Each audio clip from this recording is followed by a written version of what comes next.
안녕하세요. 저는 수도권에서 배달 음식점을 운영하면서 4살 된 아들을 키우고 있는 40대 여성입니다.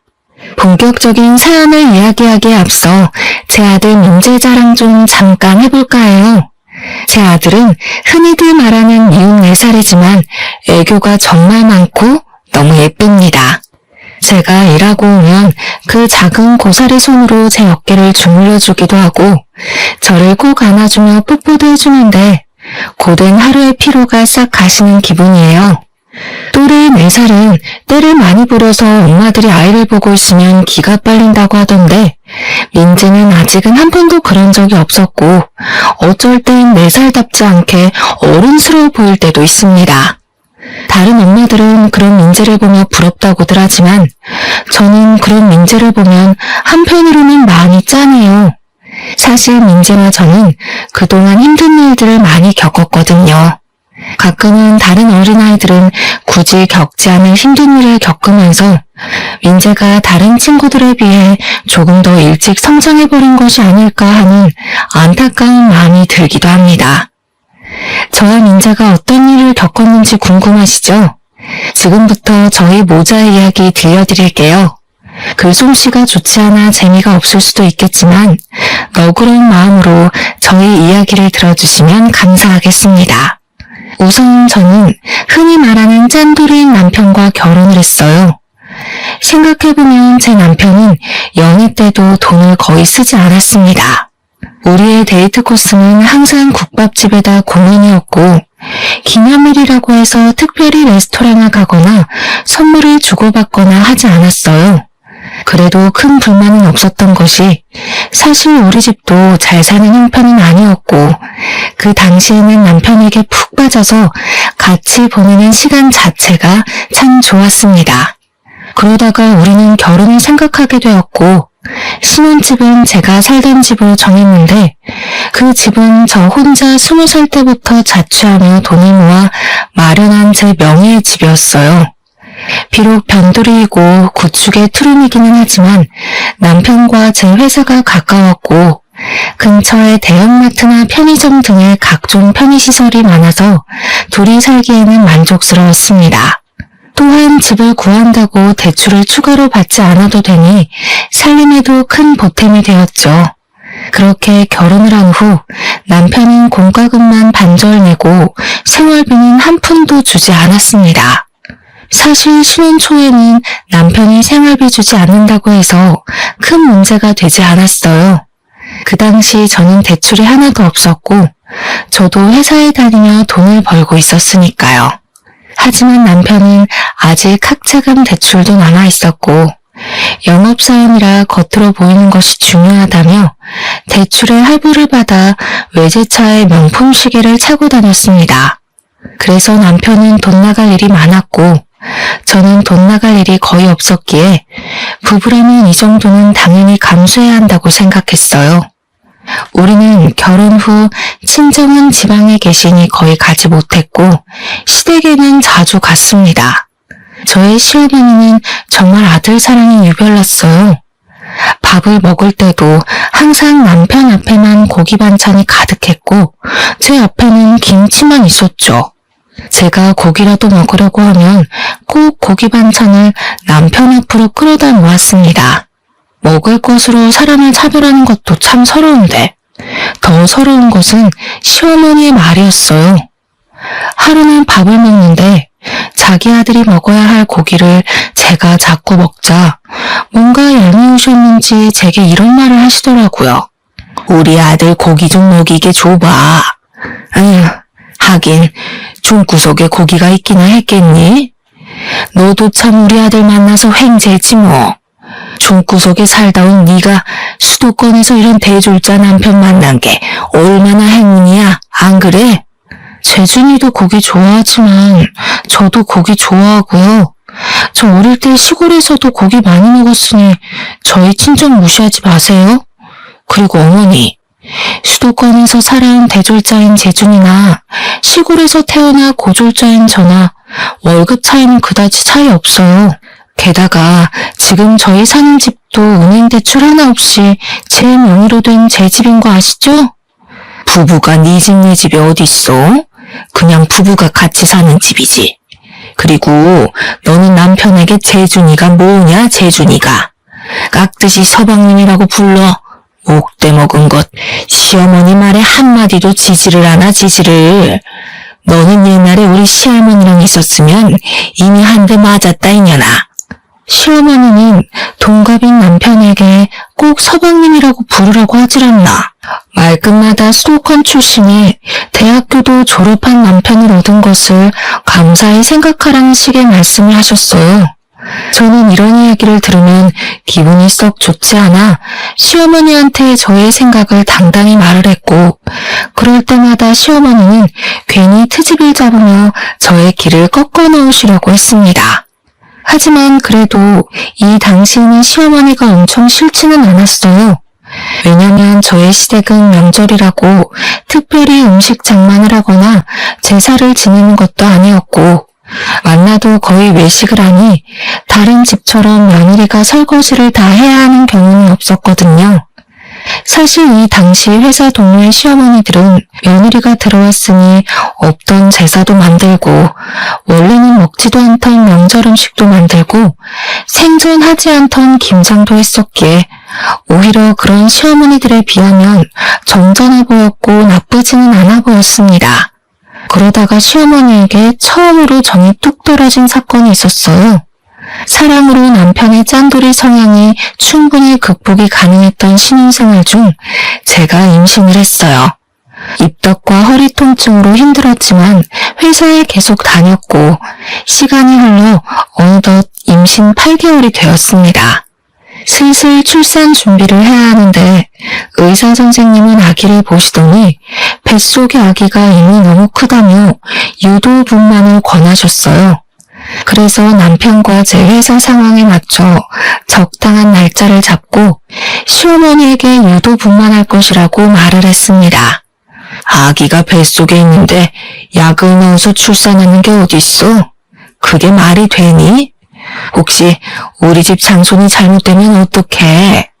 나는 우리 재준이 낳을 때 그냥 힘주니까 쏙 나오더라. 너도 그러면 되지 무슨 약까지 넣어서 애를 낳으니? 안 된다. 절대 안 돼.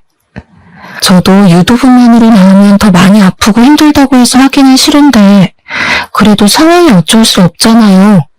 뱃속의 아기가 이미 너무 많이 커서 자연분만으로 하다가는 아기도 저도 위험해진다고 하는데 어떻게 무작정 자연분만을 고집해요. 그거 다 병원에서 돈 받아 먹으려고 하는 수작이야, 수작. 그 수작에 넘어가기는 안 되겠다. 내가 직접 가서 의사한테 말을 해봐야겠어. 네가 어리바리하고 어른 없이 혼자 다니니까 의사가 너한테 장사하는 거야. 시어머니는 제 다음 검진일에 산부인과까지 따라와서 의사 선생님께 자연분만을 해야 한다고 말을 했습니다.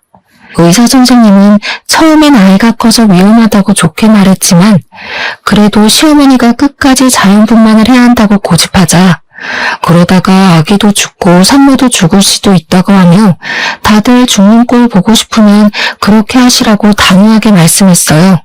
그날 집에 오면서 시어머니는 저에게 도대체 몸 관리를 어떻게 했길래 아기가 그 모양까지 컸냐고 하며 저를 구박했습니다.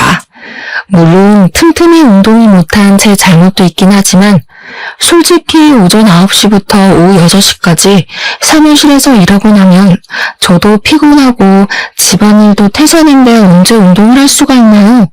집안일 한 번 도와주지도 않았으면서 꼭 제가 몸 관리 잘못해서 그런 것처럼 타박하시니 참 속상했습니다. 어찌됐든 시간이 흘러 드디어 분만하는 날짜가 왔어요. 친정 부모님은 아침 일찍부터 오시려고 했으나 갑자기 일이 생겨서 밤에나 오실 수 있다고 했고 시어머니와 남편이 보호자로 병원에 왔습니다. 본격적인 진통이 시작되면서 태어나서 처음 느껴보는 엄청난 고통이 쓰나미처럼 밀려오는데 정말 이러다가 죽을 것 같았어요. 대충 이미 출산한 언니들로부터 진통에 관한 이야기는 들었지만 이런 엄청난 진통이 오리라고는 상상조차 못했습니다. 진통이 없을 때는 거의 기절해 있다가 진통이 올 때는 짐승처럼 울부짖었던 것 같아요. 그런데 더 큰 문제는 아기가 도통 내려오지 않았습니다. 게다가 저는 오랜 시간 진통을 겪어내느라 힘이 빠져 있었고 뱃속의 아기는 심박수가 매우 불안정한 상태였어요. 의사 선생님은 이대로 가다가는 위험할 것 같으니 수술을 해야 할 것 같다고 하며 시어머니와 남편에게 말했습니다. 수술은 무슨 수술이에요? 보호자인 내가 허락 못해요. 보호자가 허락 안 하면 어쩔 건데요? 현재 우리나라 법상 산모님만 동의하시면 의사의 판단하에 언제든 제왕절개 가능합니다. 지금 산모분 호흡도 불규칙적이고 아이가 위험해요. 이러다가 아기도 산모도 위험해집니다. 그러니 지금 바로 수술 진행하겠습니다. 아니, 그래도 안 된다니까요. 애를 억지로 양낳아서 출산하는 것도 기가 막힐 노릇인데 수술까지 해서 애를 낳아요? 나 때는 그냥 힘만 줘도 잘 나왔는데 얘가 멍청해서 그런지 왜 이리 못해? 야, 주희야, 그렇게 힘드니? 힘 좀 팍 줘보라고. 수술이 말이 되니 지금? 시어머니는 옆에서 저에게 힘을 줘보라고 난리였지만 이미 기진맥진이 돼버린 저는 시어머니의 말이 하나도 귀에 들리지 않았고 정신마저 아득해졌습니다. 결국 시어머니의 만류에도 불구하고 응급으로 수술을 진행할 수밖에 없었어요. 다행히 아기는 아주 크고 건강히 잘 태어났지만 저는 지칠 대로 지쳐 있었습니다. 손가락 하나 까딱할 기력도 없이 멍하게 회복실에 누워있는데 친정 부모님이 오셔서 정말 수고했다고 하셨어요. 수술로 출산했으면서 수고는 무슨. 우리 집 장손이 수술로 나와서 장손이 멍청해지진 않았나 몰라. 사돈, 말씀이 너무하신 거 아니에요? 수술이라도 건강히 나오면 됐지 무슨 멍청해지니 많이 하세요. 사돈이야말로 세상 물정 모르는 소리 하시네요. 자고로 아기는 자연분만을 해야 건강하고 똑똑하게 자란다고요. 이제 한번 보세요. 수술로 태어났으니 분명 멍청하고 비실비실할 겁니다. 우리 집 장손이 그따위로 나와서 큰일 났어요. 시어머니의 황당한 발언에 어이가 없었지만 병원이기도 하고 옆에 다른 산모들도 있어서 그냥 말을 말았습니다. 그날 밤 남편은 병원에 저와 같이 있으려고 했으나 시어머니가 우리 아들 힘들어서 안 된다고 하며 남편을 시댁으로 데리고 갔어요.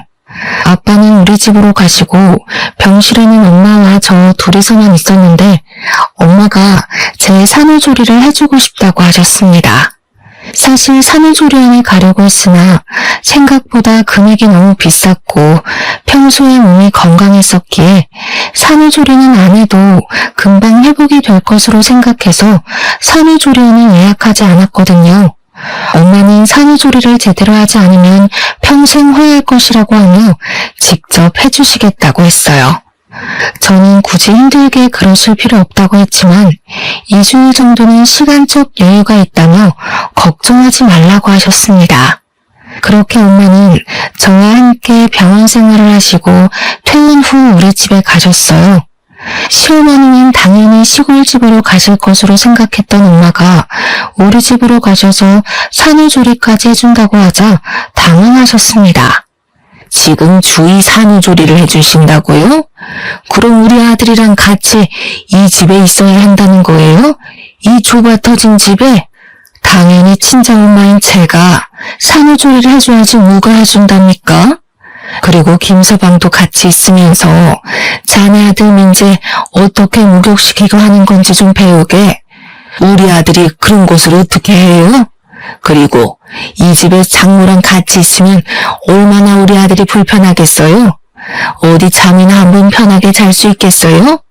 게다가 우리 아들은 매운 음식 좋아하는데 산모 있으면 그런 음식도 못 먹잖아요. 그럼 곤란한데? 민재가 주임원의 아들도 아니고 둘이 같이 낳았는데 당연히 둘이 같이 키워야죠. 같이 아기 보고 해야지 어떻게 주희 혼자 저놈으로 아기를 봐요. 저 젊을 때는 재준이 낳고 판이라고 그랬어요. 자연분만도 아니고 수술로 나왔는데 뭐가 힘들다고. 아무래도 안 되겠어요. 그냥 우리 재준이는 제가 데리고 갈게요. 사돈 2주일 동안 계신다고 했죠? 그럼 그 시간 동안 제가 재준이 데리고 재준이 먹이고 할 테니까 2주일 동안 모녀간에 좋은 시간 보내세요. 시어머니는 기어이 남편을 데리고 시댁으로 가버렸습니다. 엄마는 한숨을 쉬며 저를 안쓰러운 눈빛으로 바라보셨고 저는 괜찮다고 억지로 웃음을 보였지만 엄마는 그래도 걱정이 한가득하였어요. 그렇게 2주일 후 엄마는 집으로 가시고 남편과 시어머니가 왔습니다. 저는 아직 모유수유 중이라 매운 음식을 못 먹는데 시어머니는 매운 갈비찜에 닭발을 잔뜩 만들어서 가지고 왔더라고요. 산모에 대한 배려는 하나도 없이 자기들 입맛에만 맞춰서 생활하는데 정말 얄미웠어요. 그 뒤로도 남편은 회사 다녀와서 단 한 번도 민재의 목욕은 물론 집안일조차 하지 않았습니다. 오히려 집에 오면 회사 일 때문에 스트레스 받는다고 바로 컴퓨터 앞에 앉아 게임만 했어요. 저는 그런 남편에게 정확히 일을 지시하며 시키려고 했지만 남편은 항상 피곤하다며 짜증을 냈습니다. 그렇게 2달이 지났고 어느덧 저의 출산 휴가도 끝나갔어요. 저는 시어머니에게 민재를 부탁해볼까 했으나 시어머니는 제가 말을 꺼내기도 전에 허리 아프니 절대 아기를 맡길 생각은 하지도 말라고 했습니다. 베이비시터도 마음에 드는 사람이 없었고 결국 아직 100일도 안 된 민재를 어쩔 수 없이 어린이집에 보냈어요. 어린이집 적응 기간이 끝나고 저는 회사에 복귀했는데 민재가 자꾸 아팠습니다. 한 번은 폐렴까지 와서 입원해야 했고 결국 저는 이러한 상황들 때문에 어쩔 수 없이 회사를 관두게 되었어요. 회사를 관두고 집에 있는데 시어머니한테 전화가 왔습니다. 너는 집에 있으니 참 편하겠다. 무슨 애 하나 출산했다고 회사를 관두니? 나 때는 민재 낳고도 업고 밭일도 하고 시부모도 모시고 다 했어. 하여튼 요새 젊은 사람들은 편한 것만 알지 고생하려는 마음은 눈꼽만큼도 없다니까. 제가 회사를 관두고 싶어서 관둔 것도 아니고 민재를 봐준 적도 없는 시어머니가 이런 식으로 말하자 너무 화가 났어요. 그때는 밭일이고 지금은 회사잖아요. 회사에 갓난아기를 업고 어떻게 가요? 그게 말이 돼요? 요새 같은 세상에 그러면 뉴스에 나와요. 그리고 이런 말씀하시기 전에 어머니가 직접 민재 좀 봐주시던가요. 그것도 아니면 다시는 전화해서 그딴 이야기 하지 마세요. 아시겠어요? 이게 말하는 꼬락서니 좀 보소. 아무튼 그건 그렇고 너 이번에 퇴직금 받지? 지금 회사 20살 때부터 다녔으니까 퇴직금 꽤 나올 것 아니냐. 그 퇴직금 나 좀 이번에 주면 안 되겠니? 나도 염치가 있으니 다는 말고 절반만이라도. 내가 우리 남편 죽고 나서 사망보험금을 연금으로 어찌어찌 살긴 사는데 나도 요새 경제적으로 아주 힘들구나. 제 퇴직금을 달라고요? 제가 왜요? 어머니께서 저를 키우신 것도 아니고 제가 일해서 제가 번 돈인데 우리 엄마도 탐내지 않는 제 퇴직금을 왜 제가 어머니께 드려야 하죠? 그래도 내가 민재 할머니고 네 남편의 엄마잖니. 그니까 뭐 네 엄마도 되는 거지 뭐. 안 그래? 네? 그게 무슨 소리예요. 그리고 솔직히 남편이 학자금 대출에 할부금 갚느라 생활비도 안 주는데 이 돈이라도 있어야 민재도 키우고 하죠. 시어머니는 저에게 아주 당당하게 내 퇴직금을 요구했습니다. 저는 그런 시어머니의 요구가 전혀 이해가 되지 않았고 시어머니 역시 퇴직금을 주지 못하겠다는 저를 이해하지 못했어요. 그날 저녁 퇴근하고 온 남편은 저에게 부부는 같이 생활하는 사람인데 어떻게 퇴직금을 혼자 쓸 생각을 하냐며 뭐라고 했고 저는 그동안 생활비 한 번 주지 않은 남편이 이런 말을 할 자격이 있나 싶어 우리는 크게 싸웠습니다. 그 뒤로도 가면 갈수록 남편과 함께 사는 것이 힘들었어요. 게다가 시어머니는 제가 회사를 관둔 뒤로 거의 매일 우리 집에 와서는 살림에 대해 잔소리를 해댔고 우리 집에서 좋아 보이는 것이나 이쁜 것이 있으면 말도 하지 않고 가져갔습니다. 생활비도 안 주고 육아 참여도도 없고 집에 오면 게임만 하는 남편, 그리고 집에 와서 잔소리만 하고 물건을 가져가기까지 하는 시어머니 때문에 정말 너무 힘들었어요. 그나마 옆집 언니가 가끔 답답한 마음이 하소연하면 항상 저를 진심으로 걱정하며 위로해 주었습니다. 이 언니는 남편이 이혼 전문 변호사였고 둘의 사이는 정말 좋았으나 아기가 생기지 않았고 그래서인지 민지를 친조카처럼 예뻐해 주었어요. 그렇게 2년이라는 시간이 지났습니다. 2년 동안 저는 집에서 아이를 보면 이것저것 집에서 할 수 있는 온갖 부업들을 하며 생활비를 벌었어요. 남편은 여전히 육아, 집안일에는 뒷전이었고 생활비도 주지 않았습니다. 진작부터 이런 남편과 이혼하고 싶었지만 그냥 이혼하자니 이혼을 안 해주더라고요.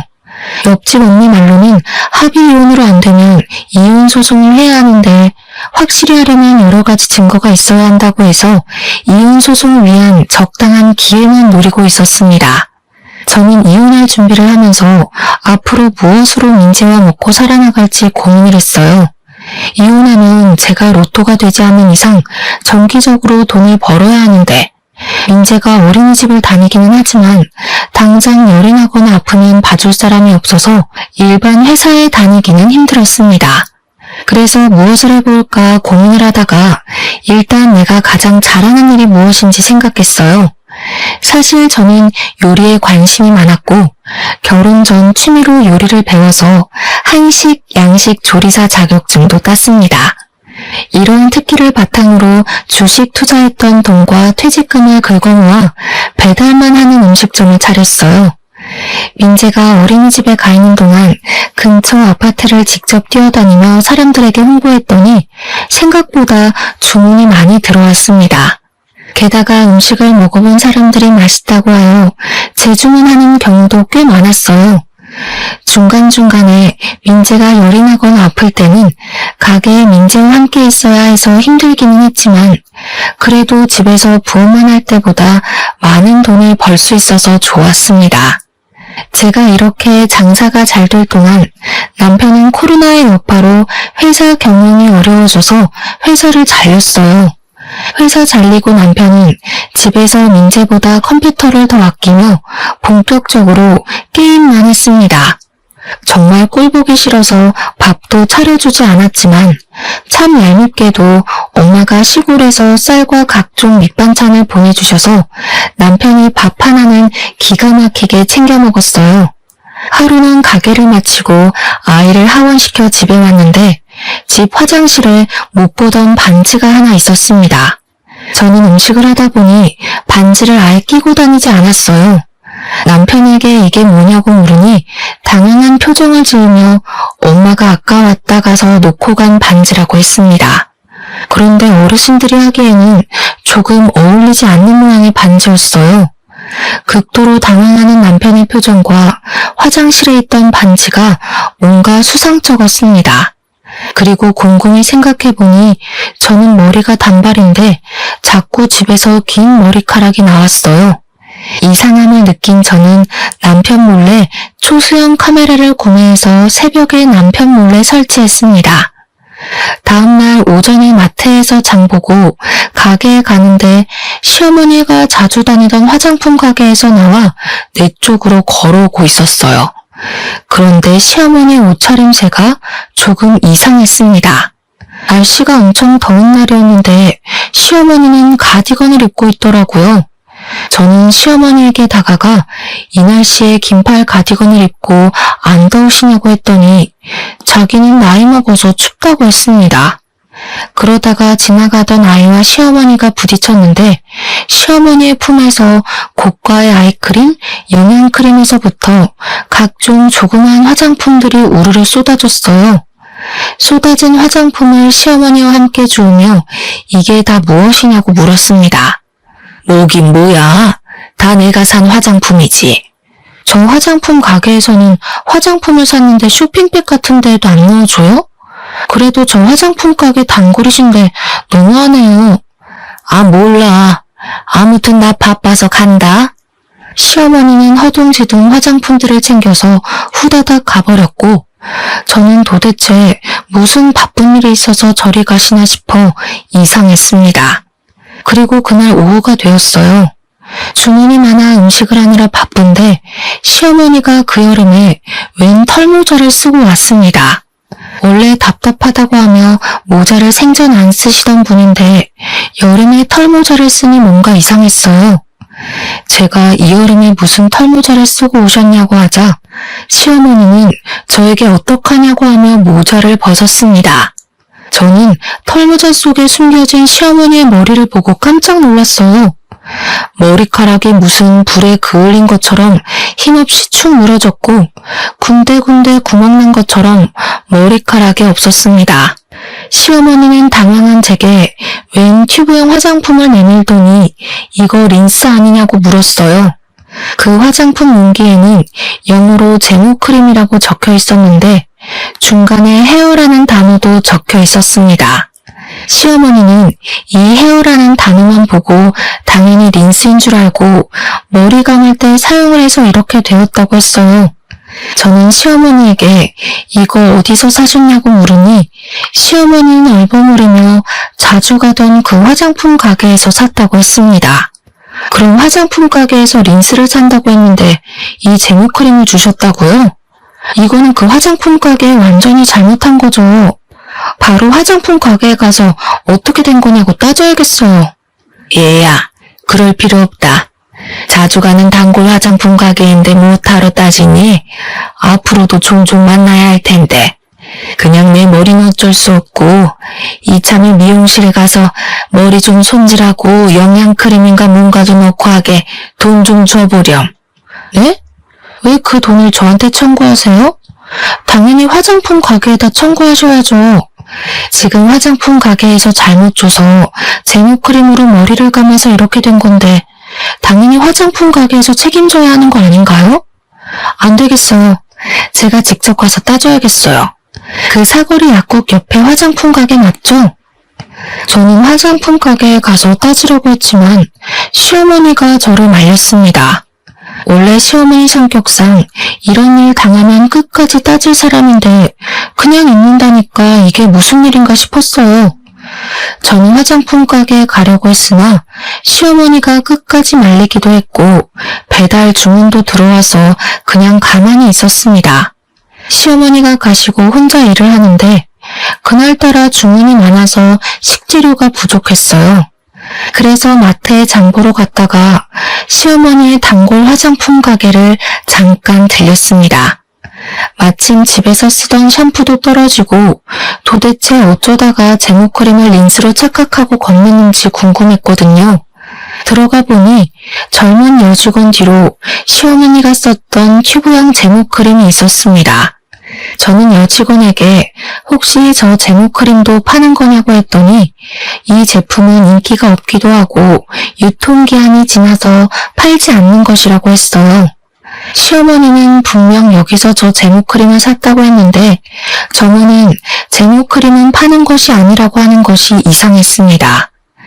저는 여직원에게 시어머니의 이름을 말하며 혹시 아느냐고 물었어요.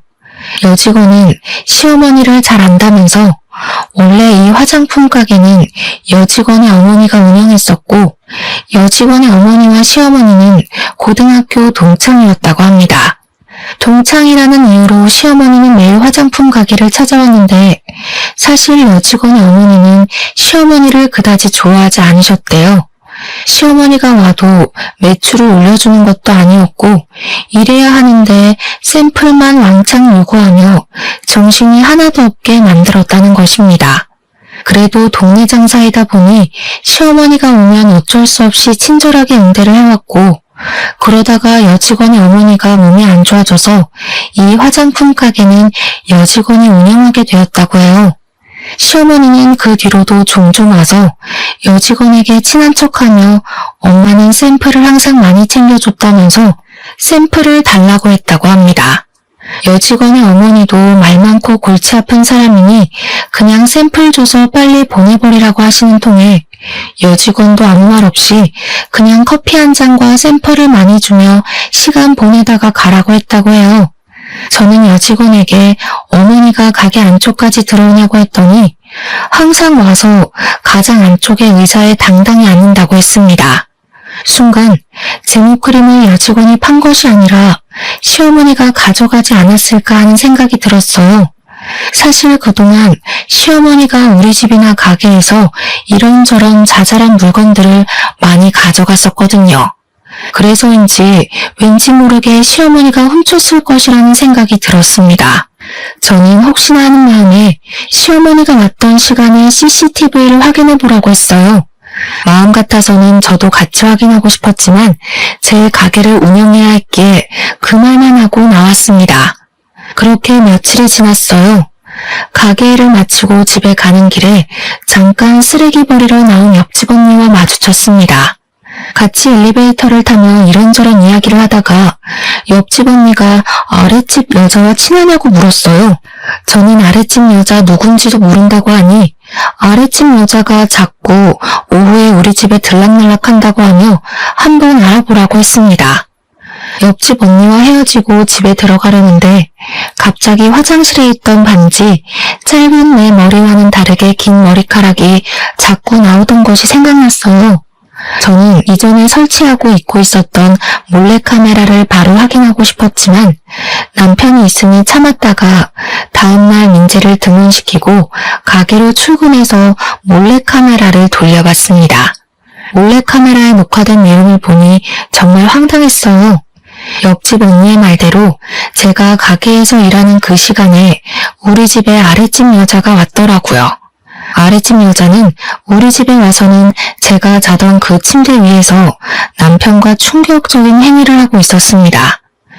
영상을 본 저는 이성을 잃었고 지금 당장 이혼할 생각으로 집으로 갔어요.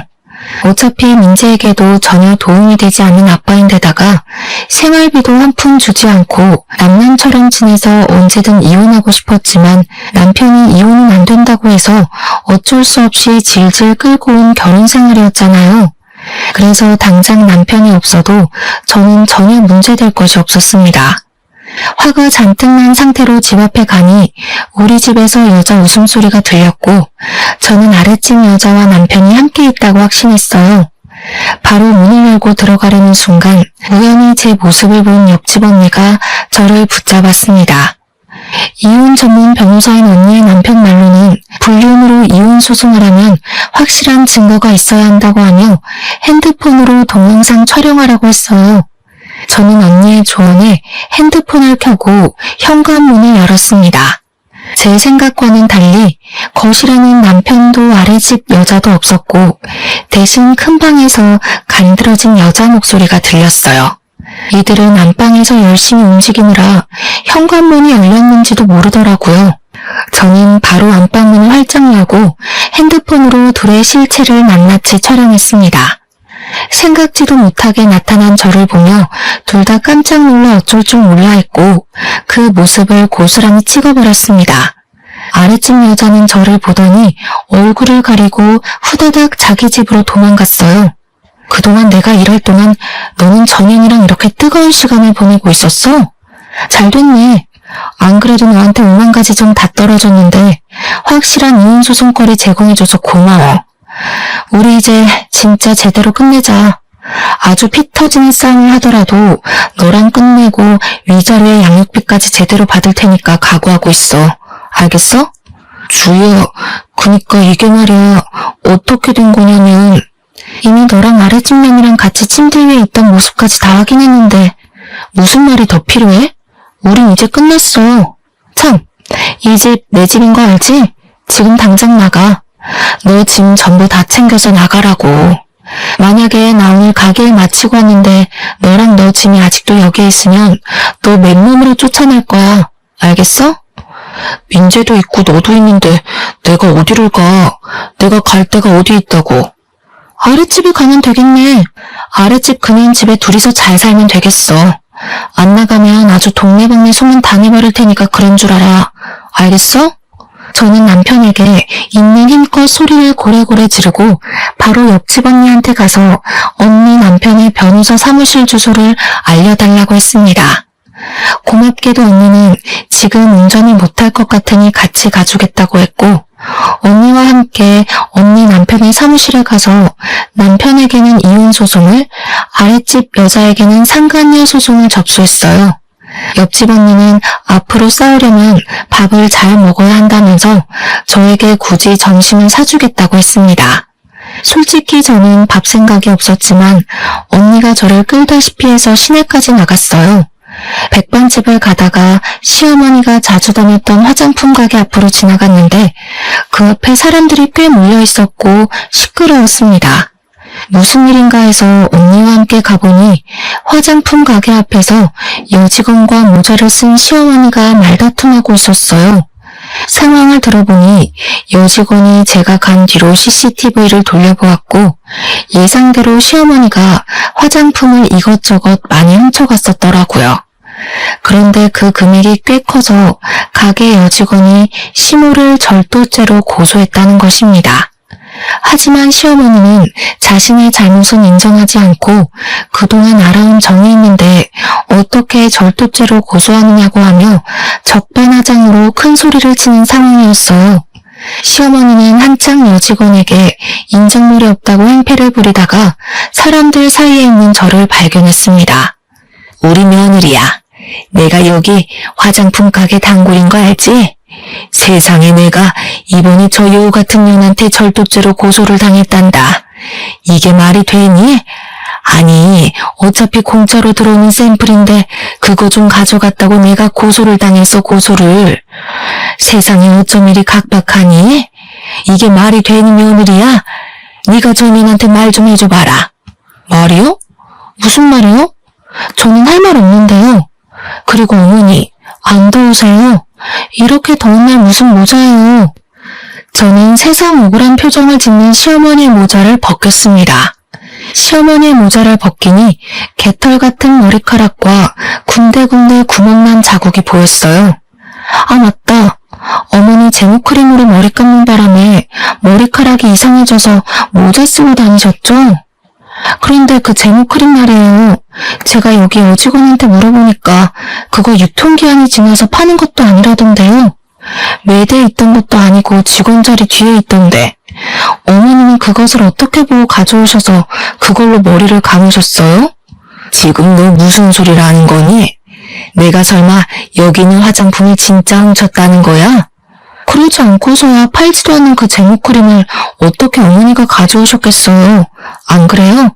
게다가 아까 하는 이야기 들어보니까 CCTV에도 확실히 찍힌 것 같던데 그냥 더는 행패 부리지 말고 인정하세요. 얘가 지금 뭐라는 거야? 얘, 너 똑바로 말 안 할래? 젊은 년이 더위를 먹었나? 제정신이야? 저 어느 때보다 제정신이에요, 어머니. 옛말에 공짜 너무 좋아하면 대물이 된다는 말 있죠? 지금 이 상황과 어머니 머리 상태 보니까 그 말이 딱 떠오르네요. 평소에도 맨날 우리 집과 가게에 있는 것들 하나하나 훔쳐가시더니 이제는 남의 가게 제품까지 훔쳐가시면 어쩌자는 거예요. 그리고 할 말이 하나 더 있는데요. 저 이제 이혼해요. 저 이제 아줌마의 며느리 아니라고요. 이혼? 무슨 이혼? 우리 재준이가 너랑 이혼해준대? 네, 이젠 무조건 해야 하거든요. 세상에 되게 잘나신 그 아드님이 아랫집 여자랑 아주 뜨거운 사이더라고요. 하마터면 제 집이 그 둘의 뜨거운 사랑에 불타 없어질 뻔했잖아요.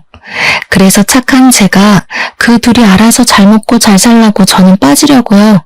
아줌마. 뭐? 아줌마? 우리 아들이 그렇게 불륜을 저질렀다는 증거라도 있어? 있냐고. 당연히 있죠. 제가 설마 증거도 없이 이러고 있을까봐요. 엄마는 절도죄, 아들은 이혼 소송, 아들 불륜녀는 상간녀 소송.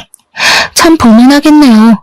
아무튼 아줌마의 머리가 빨리 원상복귀되기를 바라며 그럼 법원에서 봬요. 저의 폭탄 발언에 주변에 있던 사람들은 다들 시어머니에게 손가락질했고 잠시 후 화장품 가게 여직원의 신고로 경찰들이 와서 업무 방해죄로 시어머니를 데리고 갔습니다.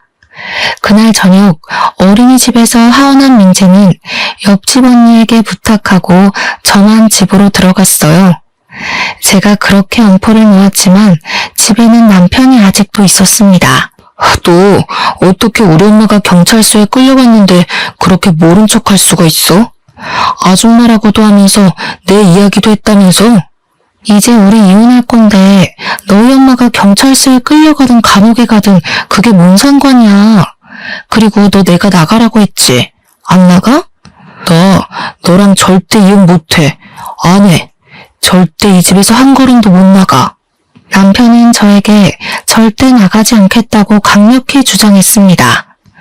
저는 그런 남편이 그동안 애지중지했던 컴퓨터 모니터를 그대로 뽑아와서 바닥에다가 내던졌어요. 야, 너 어떻게 이 모니터를 이렇게 박살낼 수가 있어?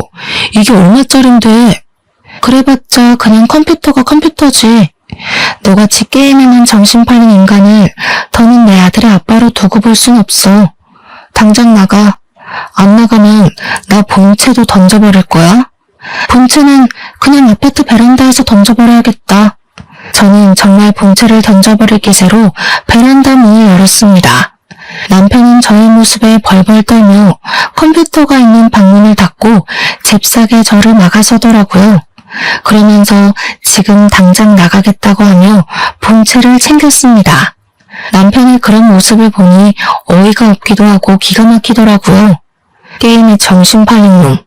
너는 사람보다 본체가 더 소중하냐? 너 같은 놈이 어떻게 우리 민재 아빠가 되었는지. 그거 들고 당장 꺼져.